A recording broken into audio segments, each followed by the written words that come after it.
Good morning, friends. How are you?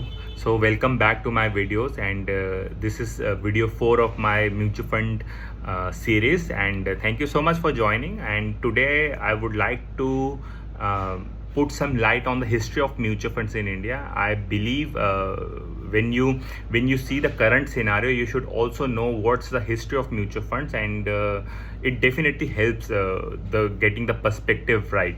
So mutual fund in the world has a more than 100 year of history, and in India it started in 1963 by UTI with the initiation of RBI and Government of India.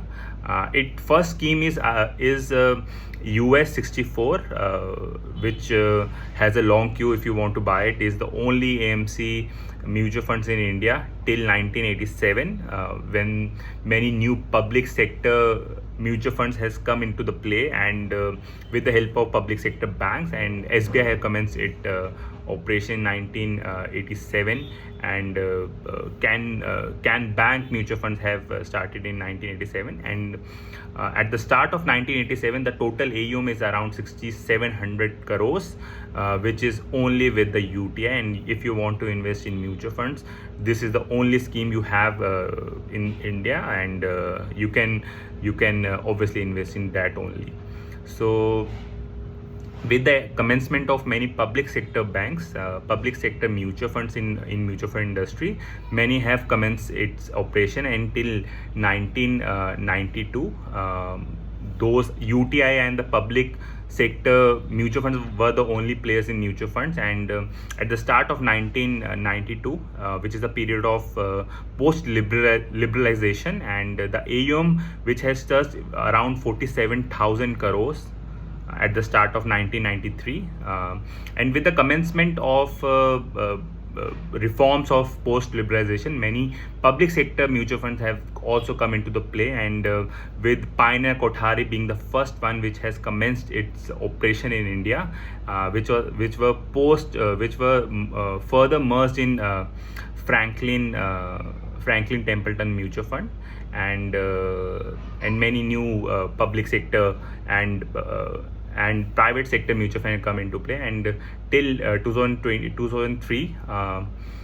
33 mutual funds are there in mutual fund space, with AUM of around 1,22,000 crores, and all the stories goes on. And 2008 we have seen financial crisis, and many investors which are new to the mutual fund industry has come along, and have burned their hands in mutual funds, and somehow the confidence in stock market and mutual fund has come down. So at that time SEBI has developed many new things, and come along with many new regulations to gain back the confidence of these investors, with abolition of entry loads, which were in there in mutual funds, and introduction of direct plan. If you have the knowledge, you can go directly to the mutual fund and buy it, if you don't want to buy it from advisor or agent.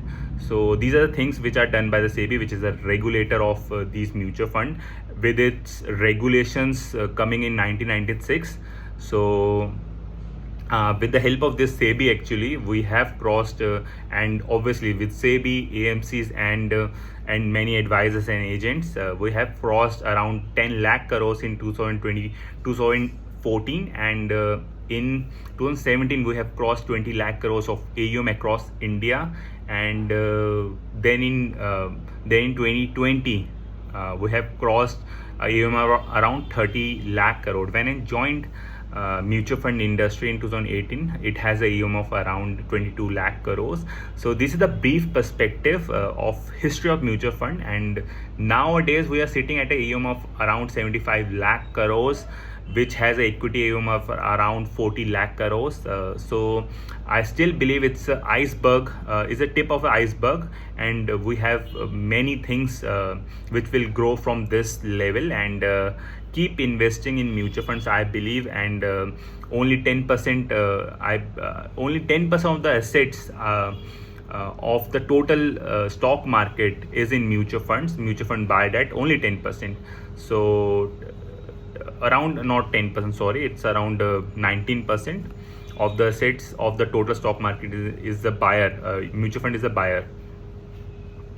So this is a brief history of mutual funds. I believe if you want to invest nowadays, we have around 17, till last I checked, it has mutual fund industry has a current schemes of around 1700 crores. So we have to select it, obviously, and maybe you might need an advisor for that. That's why maybe advisor is required nowadays also. So we have a current head count of around 5.5 crore individual investor investing in mutual funds, and the active SIPs which is going on in mutual funds is around 10 crores, with the monthly inflows of around 27,000 crores. This is the inflow which goes into mutual funds and in stock market, in Indian stock market, on a monthly basis. So this is the power of DIs and mutual funds and retail investors in India. Priorly we don't have this, and obviously when the FIS pulls out the money out of Indian stock market, we generally see a very panicky mode and magnitude of downfall in Indian stock market. That is not the case now. So this is what the DIs and mutual fund and the agents have done. So thank you so much for joining me on this video. This is a brief introduction. So thank you for joining me, and in further videos I will discuss on many new further things which should be of your interest in mutual funds. So thank you for joining, and if you have any suggestion or feedback, kindly comment on the comment section. Thank you so much. Bye bye.